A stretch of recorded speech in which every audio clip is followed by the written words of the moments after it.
shut down the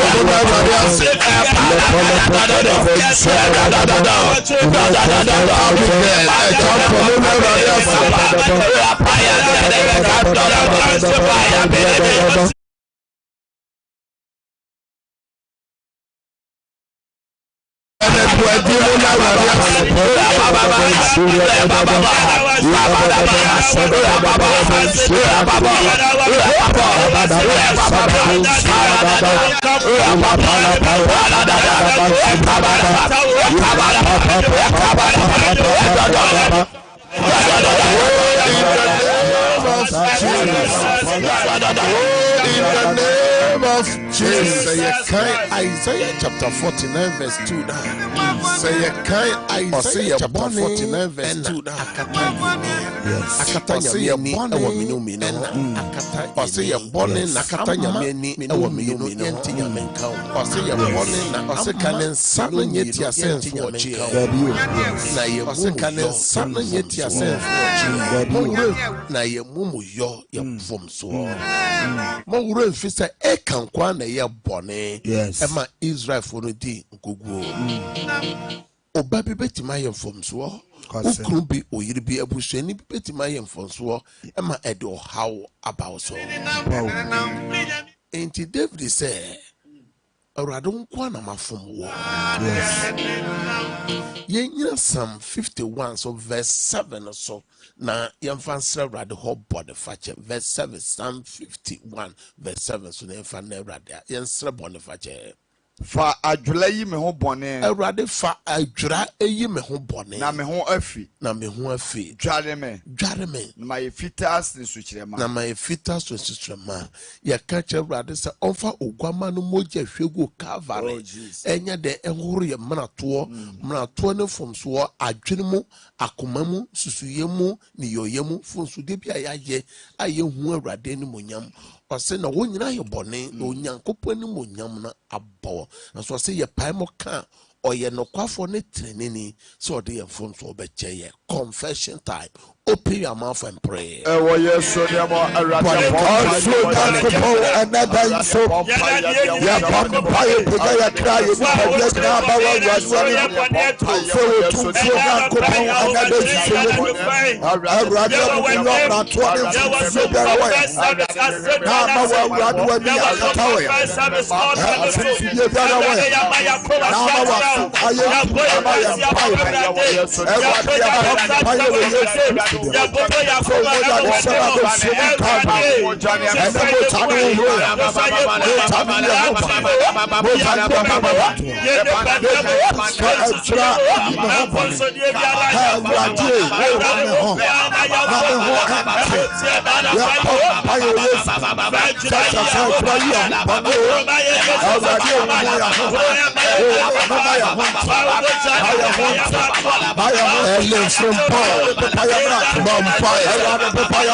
God hear your voice.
Of Jesus Christ. Amen. So I joined some perfect service. Yes. Some perfect service. Joada Kosifiada.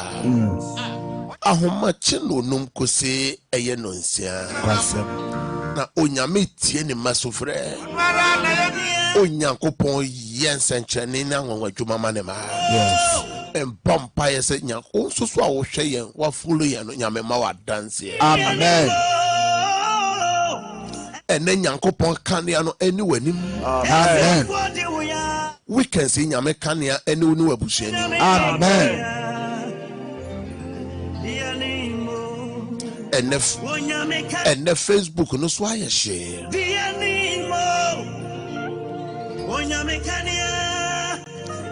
ene nyame kanea no eni mo anim wo Facebook ho eni mo anim kan mo amohwe TV mo amotie radio mo amwo TikTok nyame kanea no eni mo anim Amen. so person follow yen e wo TikTok or there e ya Ceder worship center ene wa space no so mechiachia mo mechiacha Janet Amponsa Aisha Dauda Benjamin Tuahene Dina Asare Ruth Asamoah Bennett Boedi omna e wo Facebook no so Jemima Owusu free Juliet Mensa Amponsa Juliet Amponsa mujina so Juliet Mensa so omujina so nyankopon onhyira mo pi e wo Facebook no so eso aye she onyankopon onhyira mo na Jesuwa emu nyina ejina so mercy eje emu ejina so mon share link no ma afoforo uroda amankwa nyankopon onhyira mo eye etu ahene US omunyina ejina so nyankopon onhyira mo Dorcas Pokua omunyina ejina so nyankopon onhyira mo mon share link no ma afoforo Georgina Ayambele emu nyina ejina so sana patient mo ejina so nyankopon onhyira mo ene afoforo no pii so ejina so mon share link no ma afoforo so enfollow ma menchia MCR for Azuka Bema nyankopon hyira mo se mobom homoden chinchim fidie no ma yedi atwago ebra so se yetie onyame asema yebegyina so edi abom pai. It's time for the word of God. Ebra so se yetie nyame asem na Sompa first service ye base ya yesi jayo haw ni nyina mo mawrade na awrade beye jayo wamani hunu usun ukwada na jay ni nyina mo mawrade na awrade beye obi hwe ye obi tie yen osi yade ni diesi osi yade edi ninya yade di one ne manya osi oboka wo yade ho ni sika nyina ne mre nyina eye hospital enye wunku eye kai se oba bi moje tunu sa mfinhia politumi no sa na mame bi na ne mu akoa sa mfinhia politum otwe sa so na brantie papa bi so odayare paso e wo besada for 38 years mfinhia mako aduasan wotwe aso wampaba ojai wa haw nyina mu mawrade na awrade yeyede a oso jai yade nyina mu mawrade na awrade beye obi hweye obi tie ose majuma egu ma ware egu me mano esei me mana wade no ekechi jani nyina mu mawrade na awrade beye obi hweye obi tie obi man so obi kuru so wafa bie ni ho ma me bie ni ho na waboa e wo bi man so krata sem ojuma sem o credit hours message jani nyina mu mawrade na awrade beye obi tu kwan aba se okun yade e wo bi man so okun yade message jani nyina mu mawrade na awrade beye obi so hweye obi tie o se matoboni mu me pese me free boni no ntimi o Paul ankane na oye so be ya adwene o se papa me pese me ye ne mentimi nye and so emre o share rade o share Kristo wo Damascus o se free sada no one honam ne moja entu agina enti jai ni nyina mu mawrade na awrade beye o manana ukru obeye oyere obeye o company no obeye o factory no obeye office hall obeye shop hall obeye jani nyina mu mawrade na awrade beye obi kura se onye papa biom ɔse wayɛ papa no no ho ɔse wana waboa wɔn wɔna waboa wɔn abrabom wama ne nsa si fam ɛne nipa bi ama wuti ne suo nipa bi ama wahwere wagyapadeɛ nipa bi ama wahwere wo sika poduo nipa bi a ɔyɛ sɛ wɔboa no adamfo bi a ɔde wo ho kɔto no so enti ama sese kura no ama wo ntimi mmɔ mpaeɛ biom ma menka nkyerɛ wo sɛ ɛnyɛ wo nko a hemfo na sɔre ti a Yesu hwan na tɔn Yesu ɛyɛ nipa a ɔyɛ sɛ ɔboa no ɛyɛ Judas Iscariot hwan na sɔre ti a David hwan na ma David sɔre free ahemfie no to wirem ɛyɛ ɔno ankasa ne futufo Ahitofel ɛne ɔno ne ba Absalom enti deɛ wo na mu no ade baako a mesua free David hɔ ɔse Awurade ma Ahitofel gyina tuo ne ne susue nyina na ne nkwase asa na Awurade ma ne da ne nkwase asa na ekyire no Ahitofel da ne nkwase a ɔhyɛ ne ho akɔmfo wotofo wo ɛnɛ nipa bi asɔletia wo nipa bi ɔma wasa si fam nipa bi ɔma wo huna ma ne wawadeɛ mu adwuma mu ebusua na oyɛ sɛ wo fra busua no ntoma no ɔmo mpo na asɔletia wo gya ni nyina mu ma Awurade na Awurade pɛyɛ na wɔtwe deɛ ɛnam sɛ Sompa first service any Ceder hour in conjunction with Ceder Worship Center ya pai mu adadie sɛ nyame na wɔde yɛtwa bosome nsia no bosome nsia na aka wɔ yɛnim no ɛyɛ July kɔsi December no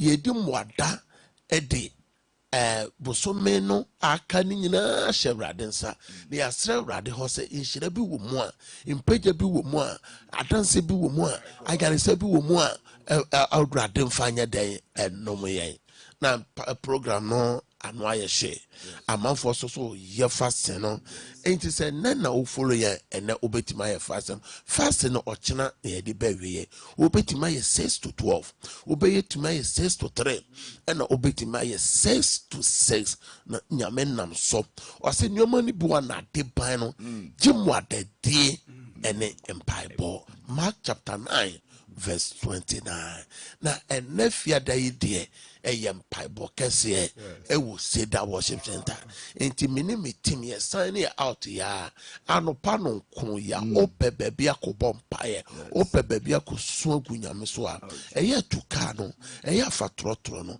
na bra na yɛ no mom ɛmɔ mpaeɛ ɛnkyɛ me de yɛ numbers bɛgu hɔ na wetima afa obetima afrɛ ene inquiries bia obetima afrɛ ɔkyerɛ me da no pa na yɛde program no ba wiye mo amohwɛ TV mo amohwɛ Facebook no de ne TikTok wɔ de numbers no na egu screen anim no na wɔtwe enam sɛ ɛyɛ akɔnkyere nti me no kasa fa power of fasting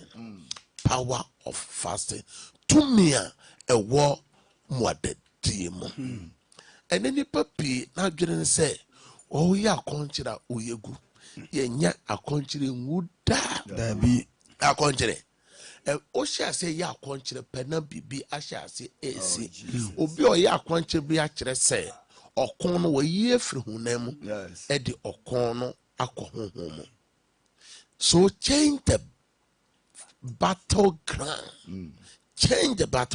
yes Lord and tun somon tokwa na wokono ne hunam tokwa no eto da dane mu kakra aboa ba kwa ne hu eye oboa owo ni pasuro no anso aboa ye friend so okode opese okum owo na ode opagya na one ne transase so opagya na de ne ko wiem na kyerɛ ewiem ho de aboa owo no na nani so abere no na wa kyekye no o fam ne na ho ye dan obekono enti etoda ntokwa no wakuna hunam ache wakasa ache wensu ache wadi awure ho na ache eya fa ye mpaibo eya fa ye akonkyere kwansem na Awurade o ye mpaibo tiefo no obetio eno sha se firi dwada se tumia ewa akonkyere mu na no Yesu asuanfo no koka adenti na yede ya bompa from anopa kodu awia bibia nsi e na obi se ma bompa ya saa ma bre etoda fa konkyere se so urem no bo was my akwanche nyame akwanche nyame asem gina so o chiri yam koma eya gina nyame asem so na fa ya akwanche kiram nyame asem so fa pompa o se na wa tworo se bronsam kura chiri nyame asem so de ede ye nuama tie nipa yesu gina nyame asem Matthew chapter 4 no o se wa tworo se ente ya gina nyame asem no so na Awurade betie amen. Beno kasafa Nehemiah o so ye dia bobo ohun se eno entime solve problem na emom opai mo adadie na mo adadie ne ba mo no odinkunim meno wa etum ya bia ni pepia ye friend say amen wa sorry Hema ben asode wo fie ho. Hema ben asode wa ware no so. Hema ben asode wo kunu so. Wa sore wo yire so. Wa sore o ma no so. Wa sore adwuma no a wa bie no so. Ene hema bi asore.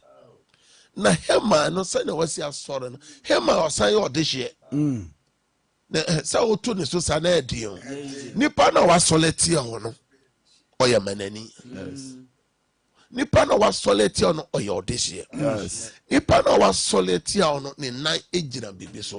Say nipa na otemi ni ohene atahararos etimi di nkomo mre bia oye den ope. Nipa na wa soleti ono ahimfi okwa omo ago. Dabi. Nipa na wa soleti ono okwa police station or court hona or mago nabi eviso onimini ba nipa ben na soletia nipa na wa soletia on o sika chen onim kasa chen na no ate chen say nipa na me no kana masem die na wo ye wa sori he ma sori se obebre twufo a owo so san obehye won nyina ase including Mordecai and then the wafa say Hester. Mama ne papa me no na kasa no. Nyame nkrofo me no na kasa. Yes. Ministry no asafo no mu, ebusua no mu, brono no so adwuma no mu. Ni pebia soletia. Ni pebi di na no esel. Ni pebi di onye oye wa kan to so. Ni pebi pese won se si form.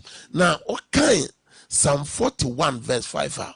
Ni pebi said that be kura na obewu na odin so ayera. Tobia ne Sompa 93.1 no. Omo solitia. Ni pa your friend Nehemiah say omo pese omo ye ne sakasaka. Na enye bibie nti omo se sene ba ya na adwuma na wo ye no etubetwa. Ni pebi pese wa wade egu. O man say ni pebi pese okọ heaven. Ni pebi solitia o. Na safo no die na wo ye.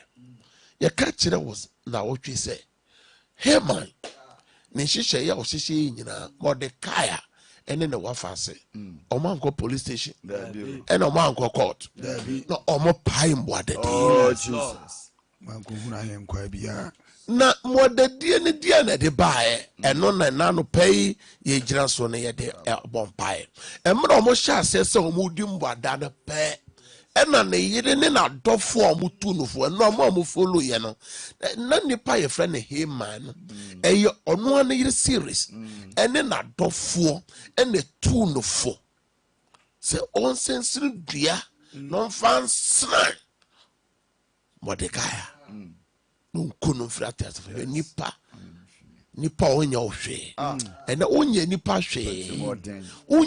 hwe aso nipa solitia o maso nipa wa boa won pa aye won papa ena o twantro kontompo ani nokure se opese de ohi nyina anya bibie nti o opese won se sifom yes na menu mienu ye de bayam bible senia Psalm 109 David kan o se ma ye nyankopon emia wano ma ye nyankopon akontompofo enihfo ene aboniyefo wa bie wonano atiame na menim so obeka se o de se kan ni etu okwa aduro so o se o de katrema toro ene keka me ho se wona me ye won papa mpo no omo na soleti ame Nipa a friend Jeremiah chapter 18. Jeremiah chapter 18 verse 8. Nipa Onyankopon share na wo ho kom se oda oyemo jatwa da no mame yempo no nim no. Na Nyankopon ka de Nehemia ba be nyina. O se number 1 obeye no odifo ama na man. O de ne be bubu, o de ne be dwiri, o de ne be si. Nyame de oba asase we so frɛ busua bi mu. Se nka oba frɛ busua no toma. Obe biebie nnwuma company factory afa nipa moma ye bi. Oba be ye ohene bi, ohema bi, amoyoni kese bi na nimde nyame de adom o de aboa nipa. Obe ye sofo, o ye difo na nyame afa so asai brosam nyuma. Anso so die na ye Nehemia. Wase mo mbra ma yam pam Nehemia te so. Na oma yam fa ya no enkum no. Enti nipa bebiri ye de ya no ene ekum wo. Enya duro enti na wo ye ho hwe enya yie no. Ye nipa na no. Enne bibi besi ye bompa ye bia no pa bibi besi. Amen. Omo hye akon kire na ase no. Ye hwe de si Esther chapter 7 verse 9 and 10. Na ya kan Esther chapter 8 verse 1 to 2. Ye ntie nyame ase. Na habona empiafo no mu baako kan no ohene no anim se hwe dua Hema ayama Mordekai o kan ohene ho asempa no esi Hema fie ne tenten ya baasafa aduenum na ohene no se monko sane ne wo so na osene Hema dua wasisi ama Mordekai ne so na ohene bufuo ano joy. Chapter 8 verse 1 and 2. Danwa ana ohene Akaswilos ede Hema Yuda for tamfo no efie ema ohema Esther na Mordekai eba ohene no anim efrise na Esther akase de wone ne ntam tie no na ohene no yi ne peti a oje no Hema nsem no ede ma Mordekai na Esther de Mordekai esi Hema fie eso. Osofo. Amen. Osofo. Nipa na ose yenkum obi no. Owo no ye den. Ekọ ne so. Ebo adan ekọ no so. Oh, yes. Na ni gisem ne se. Hema no no say odisi o. Na japade ni fie papa ni nyina. Ye gede ma. Eye Mordekai. Na ne Mordekai wafa se Esther. Edi nioma Mordekai. Hema woni nyina oside di si ne so. Ene se ubedi muada na wabɔ mpaye wo mo hye muada di ase na mo bɔ mpaye no atamfo no obetofom. Amen. O hihye mo no ebebo adane akọ. Amen. Na ka de bia keye ne dia no Erade beji ama. Amen. De ye ne madea Erade beji ama. Amen. Me se nim de bi ade bia na ka nyame de adom atamfo no one ne ma no Erade beji won nsem ade e de ama. Ene ye gira sa nyame asem ka se Erade de obonefo no de atamfo no osusu fa me ho osusu fa me djuma ho wade ho bisika sem ho mani nyina emo adane enko won so ozuo no amane no enunguase no emo adane anopai ewiei enumrei enko won so wo yesu temo fie wa no na bompai open your mouth and pray shadaba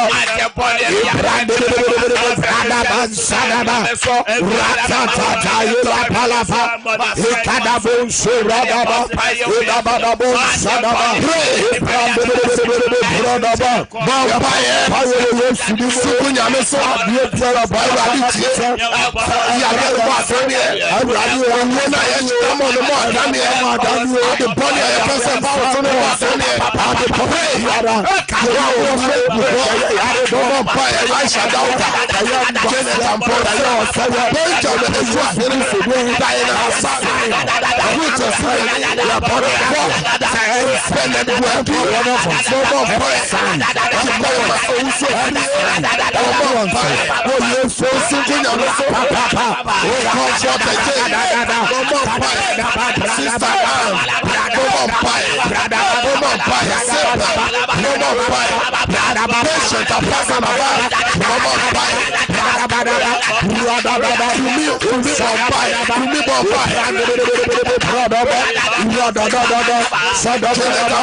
In the name of Jesus Christ. Amen, Prince. Amen. Amen. Amen.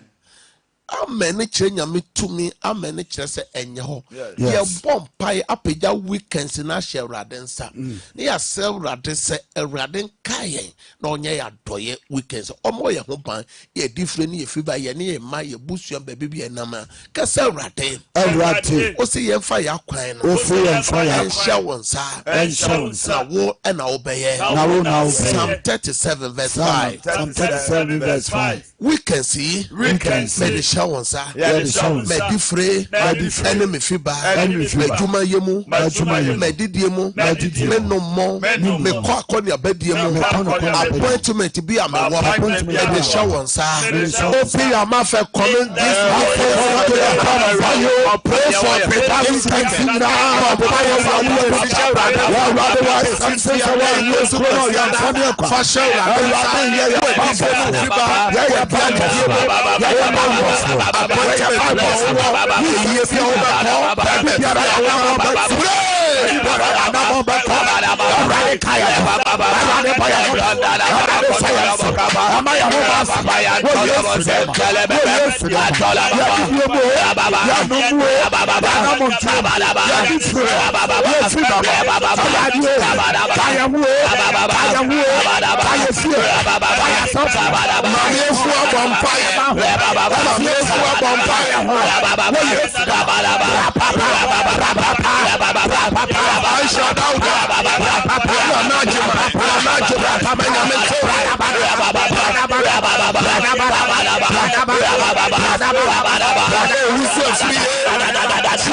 In the name of Jesus Christ. That's a rate.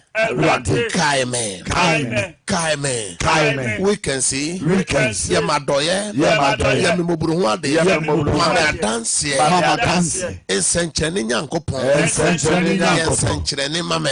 Essencheni tomana. Tomana mame. Yesu. Proverbs chapter 26 verse 27. Proverbs chapter 26 verse 27.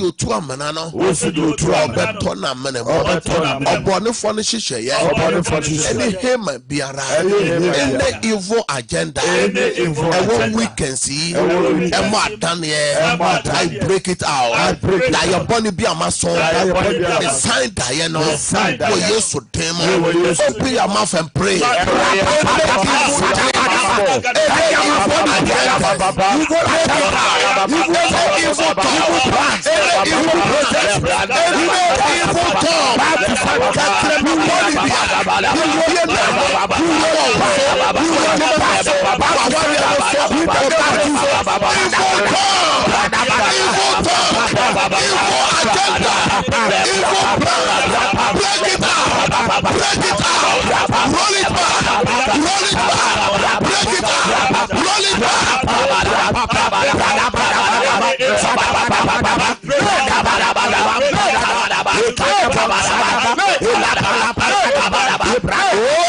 the name of Jesus, shout, I break out 3 times. I break out.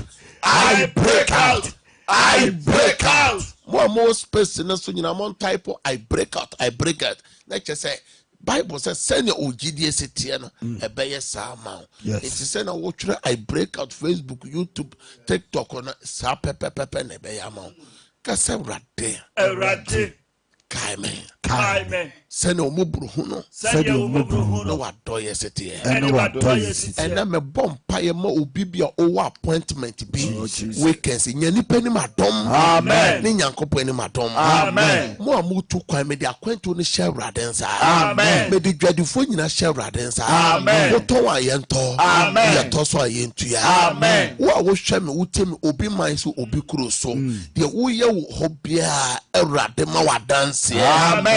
Me fra dance ma. Amen. Obi fa dance. Amen. Nyame ye bibi kese ma obi. Amen. We can see obi o ti asemo de. Amen. Erade fa domo. Amen. Bom paye ma obi bia onyam me de wo ye fro share radensa obi opeye fude nyame fa banto yem. Amen. Esujafo nyame mamukunu. Amen. Nyame mamo yire. Amen. Mo obonifo na sore mo so.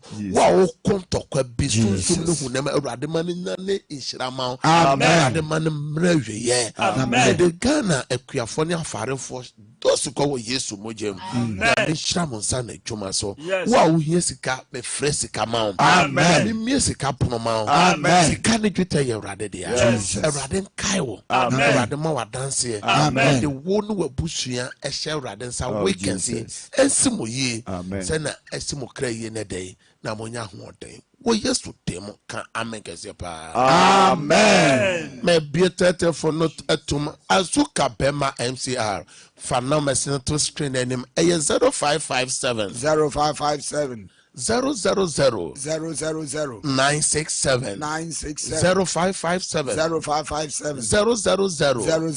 967 0553 53 89.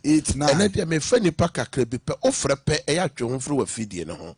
Praise God. Praise God.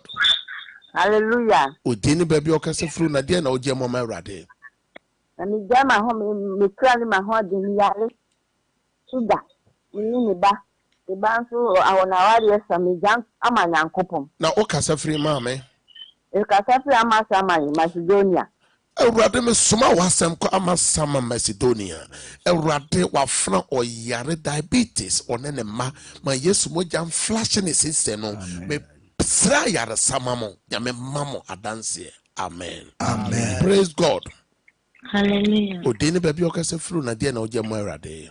The choice in the second Jamie Jama Pomudin, Emirate, me wuri ya Awechi amani biara me di Yesu di twem me do oni baby no she Kristo mojem nyame ma wa pomodeni ayaresa. Amen. Amen. Praise God. Praise God. Ujira so amen for praise God. Hallelujah. Odini baby Hallelujah. kasa yetima Me kasa fra tina kromia fra me mata.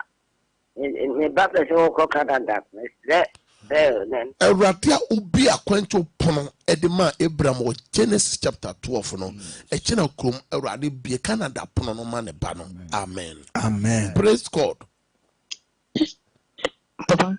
Praise God. Hallelujah. Odini baby okase fru na de na oje ma erade. Me di akuya no kumasi ujama Pomudin no pe me hospital. Erade wo ye yare safo ekua pokua erade sane yade hospital wo koi odru ho a nyankopon the system no mu ni bibia erade ma ye check a yankasa sese de ayade sano ayawode a me bompa ye se tumi bia tayade na chimidi Yesu dintwam. Amen. Amen. Praise God. Praise God. Ma oneso kakra. Amen for. Praise God. Praise God. Hallelujah. Udini baby okase free na dia na oje mma awrade. So we as the just me go to me baba se ni no ka. Unsu ka ni so. The one we do you no Canada. Me no Erade wa fra ne yemo ma de onto wonka wono wa kwantu mu erade ye ginasam 107 verse 20 suma wasem se enkoye wo ho nsenkere ma onto wonka ma dance mara. Amen. Amen. Praise God. Hallelujah. Udini baby okase free na de na oje mu erade.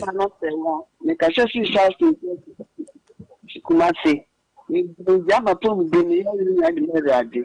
Erade o ye yare safo na se wa ma me se wa sane yade wo Yesu demo. Amen. Amen. Praise God. Hello. Udini baby okase free na de na oje mu erade. Do their faith because so one. The jam me ma baba de me so ba dem wa hu ban. Erade mama akos ohia divine protection. Erade ma bono and so on so. Amen. Amen. Praise God. Yes, mommy goes me ka se fra na se. Ana to ba me yare. Jama bushi ale ma Pomudin. Erade wo ye yare safo mama Rose nyame ayare sa no tawo so nyame ma wabusi ho ban. Amen. Amen. Praise God. Hallelujah, Papa. Udini baby okase free na de na oje mu awrade. Papa, ye fam anti afia me kasa free Kenya. Sisi trasi. Papa mini aba me sister ba ko iyale da hospital fe ne mama. What the hospital ya be any hospital right? Erade baby a mama wo bia wo baby any hospital nyame ayare sa no tono so anopai wo Yesu demo. Amen. Amen. Praise God. Hallelujah. Odini baby okase free na de na oje mu awrade. Ma oneso kakra ma oneso. except Sawakutu. Mama Sawa Mitio. No attack buka ke me ba ma jobre ala be 10 years na go be me zekla Me no bomb pie ye sign it out so na wasan afre. Mama Sawa koto attack bi aba opa na so me do ba no tosu ko wo Yesu mojem. Nyame nye ne frese attack no. Amen. Amen. Praise God. Odeni baby okase freo. Kata pita kwa. Meja me yale me ni sisine me na ya me ya mo mpa mami. Ewurade me soma wasem kota kwa. Wafena ne ni pedua ne sisi ni pedua nyame ayare sa tumi ni twemfa ni pedua mo. Nyame ayare sa nya wo dia. Amen. Amen. Praise God. Nakasa sweet ejima. Mo. Efremi ama. Menjai ni pedua ya de ni ama. Ewurade sister matechi mai ayare sa nya ne dia ya de bi hani pedua na ewurade mo ayare sa no tono so nyame pambo so nya kese ma woni wabusua. Amen. Amen. Praise God. Hallelujah. Odini baby okase free na dia na oje mo ma ewurade. Pacho kasa free kumase ahojo me pacho de me pese awrade ye ma me mesre bambo ma me kunu me ne me ma baby ye adwuma take abaye so a ase ne sofo no no me ebo mpa ye mentie muda me de awrade asese ne me de to se me pe baby ebo mpa ya nyame nam so ama mbepia me ni age ho sofo Koso na follow you from Monday to Friday na ye bompaye follow you na obedi dance ye ene me bompaye se attacks bi aba one o ma ukrosu ba bi amoye adwuma nyame abasa enye kese wo mo so de o mo hihya mamo no Awurade mo na Daniel ko ba bi efre nyame protection enye kese wo no ukunu no maso. Amen. Amen. Praise God. Hallelujah. Odini baby okase free na dia na oje mo Awurade.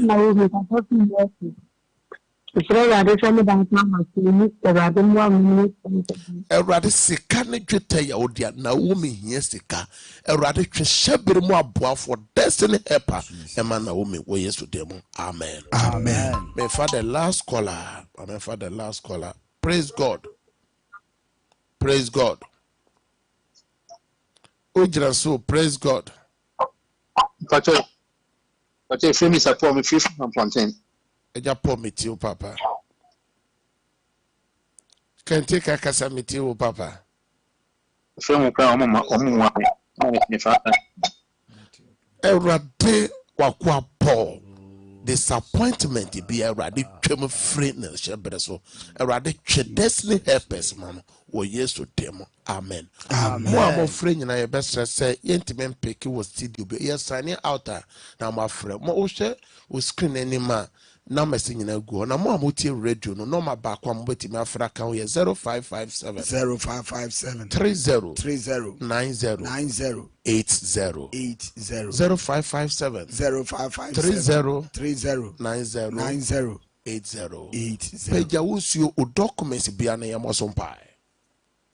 Erade me show to me se obia wa peja ni nsuo no na ne Yesu moja ena na ya resensio ena ne nsenkyere ne nsuo ye odi beye biara nyame ma wa dance documents bia wa peja me frɛ nyame favor ego so se nyame ma wa dance. Amen. Na me bon pai se sampai boni kese pa no ye betwa so wo Ceder worship center atuma Kofodia ebo akwa Kofodia kuma se feature he ya ebo no nkro ya no mes na obetimi afre opese obabia enne fast na waye nyina ye dem pa bo be piano pa bo kese 9 o'clock ya yenko na yenko fa no nsia kase bono emre. Have a good day. Bye bye. Wante unipadua ase a wote ayaresa ase esono se wo apomuden ana esono se wo ahoden yare bia woni efre timanu maduro abra wonim yare no kofa bae we eye 21st clinic yenyina so a ye de sa yare wo 21st clinic no yare a amanfo tituni abrochirefo enim se yesapa no ene yare a friend se sciatica se ye kase sciatica ɛyɛ nhoma bi a ɛfiri osisi akyi sɛdeɛ ohu wɔ screen so yi fa wo to ase fa wo nan to bɛsi fam ayɛ ana ɛtwetwew ɛyɛ wo ya tutu titu ne anadwo ɛtumi ka wo nan baako pɛ sɛdeɛ ohu yi na ɛma sɛ wo nante a kakra na ɛyɛ wo ya ntumi nyina ɔna so ɛtumi ma wo mpaboa akora mpo woworo a wohu 21st clinic ɛbɛnya abotrɛ akyerɛkyerɛ mu wahu sɛ yareɛ no a ɛso afa osisi akyi ne nyinaa no ɛwɔ ne ɛfiri yɛyɛ lab ɛmogya mu ahwehwɛ mu biaa wobɛhia no yɛyɛ de ma wo yɛsan so ɛtwa scan sɛ wopɛ sɛ wohu sɛdeɛ ɛnwɔma siteɛ ɛwɔ wo yɛfunu mu pɛ sɛ wohu sɛ akwaraa no da yie ɔnna yie wo kidney wo liver wo brɛboɔ wo pancreas wo yɛmu nnwɔma nyinaa no twa ho mfonyi ne yɛhu adekorɔ pɔtee a ɛhaw na yɛwie a yɛde abibiduru a ɛkɔ anim yie yɛhwehwɛ mu customize highly efficacious medications and yɛde ɛma wɔ fi sɛ wɔ 21st clinic no yɛgye di sɛ ɛnwɔma a ɛma yɛyare wɔ asase so nyinaa ɛnɛmmerɛ yi mu no dodoɔ naa no ɛfiri yɛnnuanedie mu nti sɛ aduro foforɔ ɛkɔfa yɛnum akɔ a ɛwɔ sɛ nduro no ɛho te yie ɛsono mfidie a yɛde yɛhwehwɛ mu ɛna ɛsono mfidie a yɛde sa yareɛ ɛwɔ 21st clinic na yɛ branches no ahodoɔ no ɛdɔɔso to bɛfa number yɛ ɛda screen so yi na wafrɛ ɛsiane sɛ yɛwɔ Accra, Kumasi, Techiman, Nkranza, Wenchi, Sunyane, Brekum, Goso, Debiso, ene Dwaboso. Chesemfonia uhu nyina no every 21st clinic. Fre ye number mienu egu screen sui. Na yenchro yasua ya ebenwo. Se eye akumayare. Esichire yare. Otu asintini atwetwon wayase etutu typhoid ulcer ayemkro oboa no ehyehyew wachikase no eye wo ya etutu ojunso ntentem ohunam nyina adwa wo se de de mokwa ye ho no ka wakoma to yem frɛ ye call center for no sisia ewo 0540 311 311 0540-311-311 and 0546-616161. Yebejo so nchechiremu ne branch na hodo de ben oni nyina no yebenya abotre na ye ne wadi nkomo se yare enkoa na etete wa mu wani ngie a misro kanwakoma to yem esanse Nyankopon edi 21st clinic Abril say be you were free amane ne atete oyewa ufam efayare shen so say yewo Accra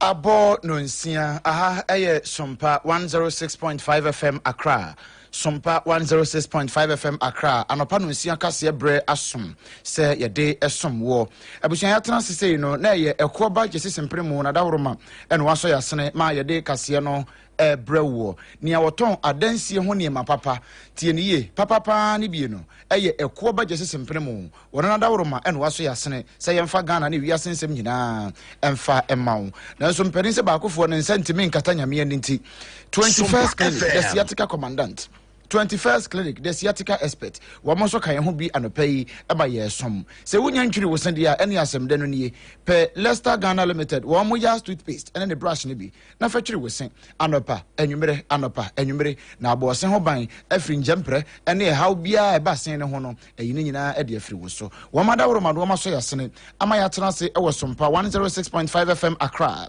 Sompa 93.1 FM ɛno ɛwɔ Asantemantam mu Kumase Adamfopa Radio ebutu Paris France abrochimemo Sompa 101.1 ɛwɔ Takwa Sompa 103.3 ɛno ɛwɔ Takrade Sompa 106.1 ɛwɔ Tachiman Sompa 98.9 ɛwɔ Sunyane Sompa 90.7 ɛwɔ Nkranza ɛna Sompa 101.3 ɛwɔ Doma FM 100.7 ɔno nso wɔ Doma wɔgye nsɛmi nyinaa Kanehia Ban Radio ɛgye nsɛmi na afei Kingdom 106.1 ɛnso ɛwɔ mfimfini mantam mankasim ya ɔno nso agye nsɛmi nyinaa ɛto apeten ma ɔmanfo wɔ hɔ nyinaa so ɛnyɛ biatie Facebook no ɛyɛ live ɛyɛ Sompa 106.5 FM Accra Sompa 106.5 FM Accra ɛna afei Sompa Accra 106.5 live and also so live YouTube no Sompa FM live www.sompaonline.com so semi bebre and the creature bro for customer dia kugu ha wo betime akọ na wakọ kenkan bie anopa yi nsem a ye denam no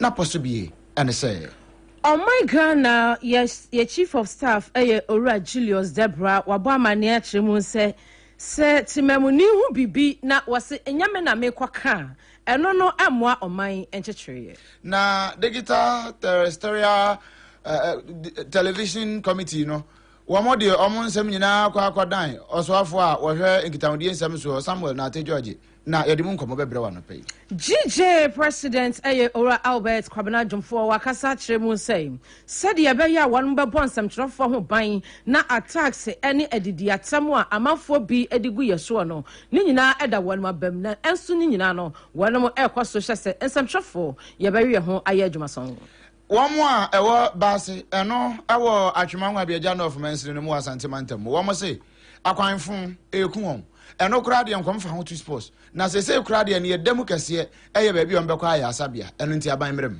Afija kwabre mensini assembly no afija kwabre south empanimfo se wonu hyase abetiti gotamu abubu adan afa kioso ya SEC nso anemu na okopie mu ewo atwemanwa biaja nso a Ajuma Beja Council of Zongo Chiefs. Woman is when say NDC aban obaye. Wa bo mbongala to kra chese. Won for amonya fe. Yedimu nkomo bebro. Wo amanoni nsemu no India wanu kyerem se India state honom West Bengal ho. Sompa FM. Wasi biasi ni nyina ne sa kwada wanya mfinhia na du baako. Sebi obi repu ni yayaya ewieye ekun ne eka ho. Ehwo aso. And some of the can we know and any number any algebra at the moon to Munina at the Brewer Rich bit my stony and I feel Brajery almost all kind of home and my yetimia some will come. And the animal what and Kawakasi mono a yemme. Or the Mancomachiame a brimpona na Kwaku Ampoma Minimiaba Abena Bedu Adepa Kofi.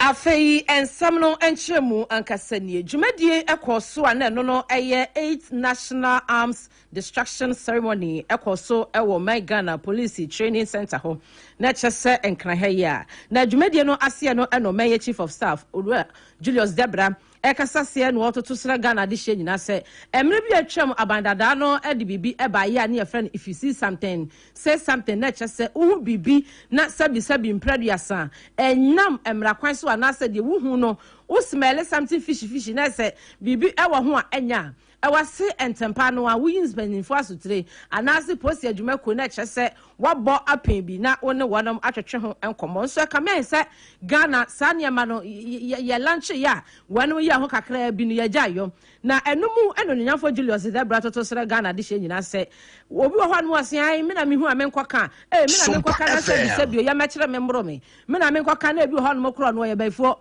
ahomachi na anadwo o mesi mi so emeburu mabiri abradam me na menkwa na ja okwa no okwate meto a me ne mabusuafo ye dan wo se ye kwaso ayese me na me hu amekwaka ye be ye me sei me na amekwaka ye be ye me sei dia na ne oman Ghana ye nya ya adwene sa ye pese oman na nkyekere ye no kwaso wo toto sra Ghana fo sei eni die mu ada okura ne nsam ekura ne akyekede ye hu bibi na enya e wo se ye yimpanimfo asotire na etumi aboa wabra okasa e wadwumadie no ase no ye nsam training na opon kyekeku eto ne nsam ne bi bai sei reject the attitude of I will not be the one to say.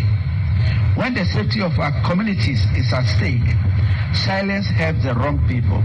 So if you see something, please say something. Ghana's peace remains one of our nation's greatest assets. We must protect it at all costs. Our children deserve to grow up in communities defined by safety, opportunity, and hope, and not fear, violence, or insecurity. Our democracy deserves to be protected from the shadows of illegal weapons. Our future deserves the full confidence of a nation at peace with itself. And Penikra Eka says, and Kokaracho sa ya ne komrantie dim, and to said the abeya. Yama yet to one benya that papa bi ese o my Ghana adehye emano e wasi ye hu bibia ni manimu yi a yetumi eka ho nsem na de e kwa chew no so yetumi ade gwa kwamu sansa de ade da no pani se wa fa nto a ye firi to ya wo no so wabomu amani o my Ghana chief of staff Ora Julius Debra na no disemni na no pon checheku ene kitire nsemi e bai me kai o se utie ekoba jesi sempremu be maba ne kase no e wo Sompa 106.5 FM Accra ye ne affiliate nyina we wiase amansan nyina mu na ye de esom won ye to akase ne so wosoafo a wono ene wo hwe nkitamodie nsam so ene abefo enkomo nyina so o man Ghana mu e yonunyafo Samuel na Ate George ningo prampram na hyebedwe ne ye nra owo hwa na wote kokoko ukobie ponu wo hwe ya na ye konomti no a wo mote ye a from say Digital Terrestrial Television Committee na womo ayo madwuma nyina wie edu am report akwa no ni nyina ye sustainability of Ghana's digital TV platform said there be a long term sustainability ene nyina be ko ye dia ma ye na etimi ekura emu die na nsan digital yi ensuo mu na kora mpa na atekọ chese edane ho kakra bia wadane ye ya na ade na atete kosa na kwan ya be fa so a ebesia no na yetimi atenetene ne mamu se bia enhoma no a ye de ye digital ne ma no na emu elusulusu a yetimi amiemie mu yie pa no wo mokotena ase no ede ho report uko no na waje wo mofel so pa na bra so afwe ehia mpanifo no na enye wo no nko awo na eye womu kan bi ewemu GBC fo aka ho KNet Limited fo aka ho National Communication Authority NFA National Media Commission Ghana Independent Broadcasters Association womu nyina aka ho na afi technical partners aka ho nyina wo bia ne contribution aka ho bie na bra onimnyafo Samuel na Ate George waje report yi na waje mpanifo na ja wo mo hye ho fa no onya botre echeche nsem mu sei the foundation for more efficient spectrum utilization, expanded access to quality broadcasting services, and enhanced opportunity for innovation within the broadcasting sector. The long-term success of any national digital infrastructure depends on its establishment and on the effectiveness of the systems put in place to sustain, govern, and continuously improve it. Over the years, concerns have emerged regarding the operational sustainability of the DTT platform, issues relating to operational financing, infrastructure management, governance arrangements, institutional responsibilities, and the platform's long-term viability were raised by key stakeholders in the broadcasting industry. It became increasingly evident that these matters require candid and careful attention if the platform was to continue serving broadcasters and the Ghanaian public effectively. Recognizing the strategic importance of the DTT platform as a critical national digital infrastructure, the ministry initiated a series of engagements with stakeholders to better understand the challenges confronting the platform and to identify practical pathways towards sustainable solutions. And as been heard around this table already, we've gone full circle from complaints to the Parliamentary Select Committee to court to meetings where we were walked out of. For Samuel na Ate George Swafwa Oil Communication, Digital Technology and Innovation, so my Ghana, one more croy, as I ningo pram shibajani, nene, and yet. One some from no ye remo our Ghana Journalist Association GJ Ekono Emo. Na opinion on your president Edimekwe eye Ora Albert Kwabena form. Wakasa ewa bra media engagement ekoso and wadi atu judge mu say.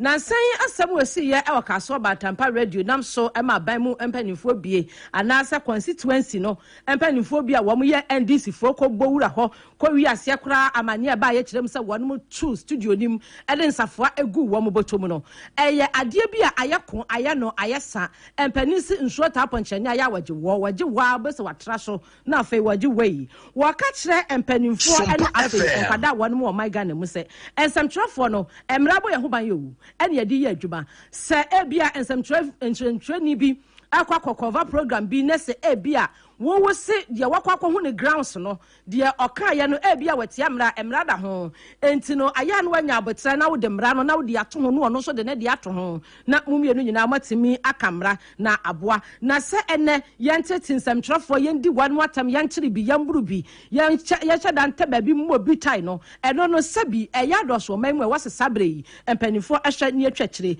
wakire mu say Ghana Bar Association afei National Media Commission, afei civil society organization, women you try to from CSO no. Political leaders na chase empanifo amanyofo no, wanom ewo wo no. Ana afei empanifo madwuma bo be ewo mremu. Wanom nyina akanta madin sese wanom bo samtrafo ho ban, ne atumi aye adwuma ne aye ne without fear of favor. Enti ne samu a wode etudwa ewo dwumadie no ase no say enekoi. The Batanga incident must also be understood in the wider context of a troubling development in our media landscape. The increasing use of lawsuits to silence, punish, and financially cripple journalists and media organizations. The GJ recognizes and strongly affirms that every citizen has the right to protect their reputation through the court. No journalist is above the law. No media organization is entitled to defame with impunity. Responsible journalism requires accuracy, fairness, and accountability. A crucial distinction between legitimate legal redress and the weaponization of litigation. Take that again. But there is a crucial distinction between legitimate legal redress and the weaponization of litigation. No lawsuits are filed not primarily to secure justice, but to intimidate journalists, exhaust newsroom resources, bury critical reporting at a legal cost, or send a chilling message to others. Then those suits become something else entirely. They become strategic lawsuits against public participation. And what you know, Ora Albert Kwabena Ford in Samo Ebe Mubioche Muse. Said ye beya ensu yiri ekire bia sam befa ye biunti ye nyina yanke humbom tahrete mienu kabom ebopeme na yamwana hihya ye pa ye digu akwam enesei ye prapra atiti gota musie no obia ede ne ho behyem eno achi no ensamtroni bia ni o my Ghana mu a sabio obabro no anasa obedi natam ana obeye no ayaka dia sabi ewaso kana no tuma ewaso mampanifo asote na emra no bia ewa ye de to ne de ato of our country, living beyond death, displacement, and destruction. The reports before us are heartbreaking. The reports before us are heartbreaking. Homes have been inundated. Businesses have been ruined. Roads and public infrastructure have been damaged. Families have been displaced. And most tragically, reports indicate that about 34 people lost their life. Every life lost is one too many. Beyond every number is a name. Beyond every death is a family in mourning. Beyond every flooded roof is a story of lost faith, lost dignity, and interrupted dreams. The Ghana Journalists Association extends its deepest condolences to the bereaved family.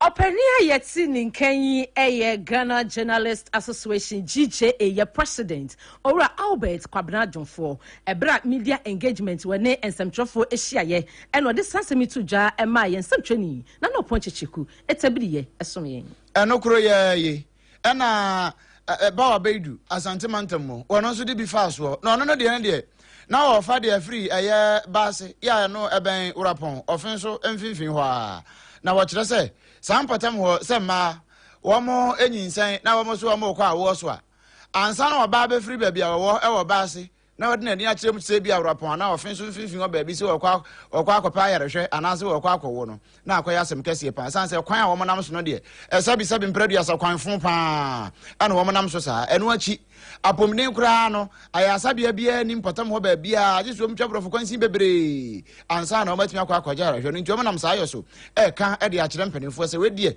mpanifo mra omomwae na anya sa de a atamehye nkran kete bi wo ho no mu a ayasa ka ayasa ko mo ko rapon school so mo ntimi nkonti o mo tete fi o mo ntimi nko school empuntuo ni bra me ka sa me na wo kan empuntuo ni kura ye fa hawo mu bra men Canada o kwanye nam quarantine wo kwa ni boy de nti kwande mbo tinti kwando mbo ya ma ke pepa nde ano de pa nyezi awo kan pa ne mutu ni ho de ne no bo wutini sempa bwami o sechele e de brate tena o kudu baby a na se hon munsuo na ho a papensuo ahore na ase no sempa bo a bo so akura no ni mpabo ni bi na mpabo ye betin eno a no bestan e de brate tena de afre school de no e tembia na na ese nkola no o mo no ma na ye bibia ye basa entwe ye wo saade no e kwani nyina kansi se ya dokra na ye bie mu kura kakra ne kwan no kura da so kura na techa kura ni kura na be fa ne sa ne kwan nye e man kura na esi apene we omanfo no bia ewo base eno farming community bia ewo atwemanwa bia janof asante mantam mu eno amde wo nsem nyina to ba wa be na se wo ba Facebook ne so no ba behwe nia se ne da so wo ho no a enyenyenyenyenyenyenye ne nso eto yi asan ya teche na nkoda yi tietie mu dia kosuku na nia wani mpaboa mienu no de wadi tietie mu anu okodu a eno a na egusu hye no bonsi what classroom na enwansana ne nwansana pobi no mo ne nam ne na ho se ya asanse wa bra teche asem na akoya wre ho sempa ya wo mo toto se mpanifo mramu na omra ommoa ekwo ba je se mpre mu be ma ba wono na dawro ma wo ene yete baabie we ya ye ka ne se ye koya akwan ye si dan ye si suku afi ye project bia ye bia ubehia cement na doa building wires plywood iron rods and afi chance de bodan so bibia de shadansi ase de ko wie ne die na kwadjo si company limited na so ye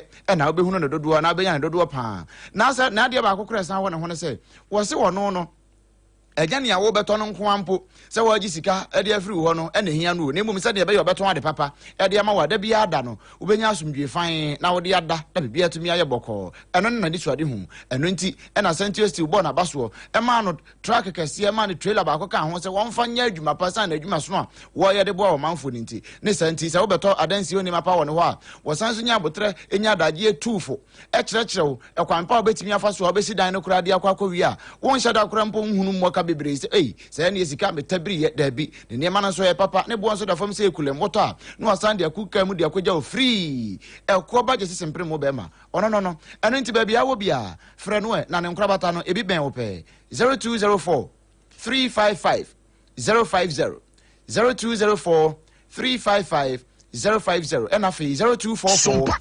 419 393 0244 419 393 ekwo ba jesi simpre mo be ma yetre so ane asode me pa cho hwe entini bi no a ewo oto ase ade fa osirim be fa na kokomu a kosi unantu ho no eno eye kete ne kase akura te satate ba shu lazy ano fia bi sa na alo ahoma ya twe ba ko afiri mu na eno no ewo te twuma se ekim utira nya yie obeda hweche mu oh ya eno ene efrene se ateka no se ho te twuma ne borofo no na ni oye nhwemu ehunu yehu aduro a utimi de kanu a etu ase de kono 21st clinic Dr. Blessed Foster en na monfo ye wo ho na wo mo ye nhwemu nyina wie ye no ena WHO say we mu de omni from the originator of sciatica no the pacesetters the commandant or science researcher en wono nko so na wo the only sciatica research center e wa bibrem ha nyina ba bibia ono ko bronifita krum kosa ne sciatica yade mempanifo nyina agitum sampa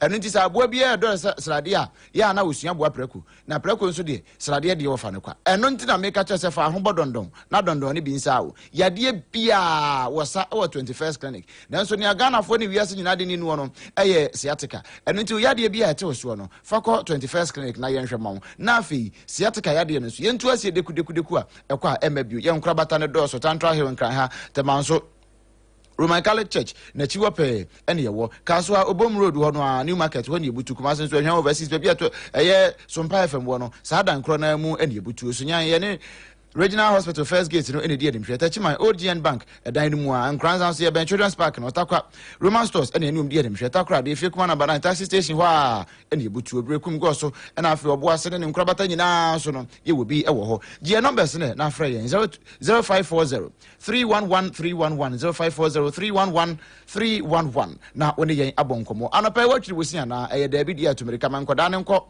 shop no ben wo ne o junction ne so na no na mamo nkope Yas toothpaste and the brush ne bi ebre osesi a Yas toothpaste and the brush e ho asem e na me ka kire we se wonya bi na de twiri wosia ha ekoyie pa wo ye no an ye de twiri yesen eno ntide bia no pa ye sori a ye de akukuduro muli and ye de akamfo bi e de ma wo se eye afa no twusin na etimi aboa pa eyi njempre ekumwamoa ye didi sia sesesen no nyina no eyi wom nyina e de free ho na ho etimi ato pa enya na e wo shops ahodo nyina mu bia na wo pedodo no wonso atu aton ye number si 0501 619 588 0501 619 588 and 0501 390 338 0501 390 338 Wamada Roma and Wama so yasne my day and a pardon siaka say brewo ye dani ho any better tem ye nupe ye ba kasene to aso ye de mau Sompa FM.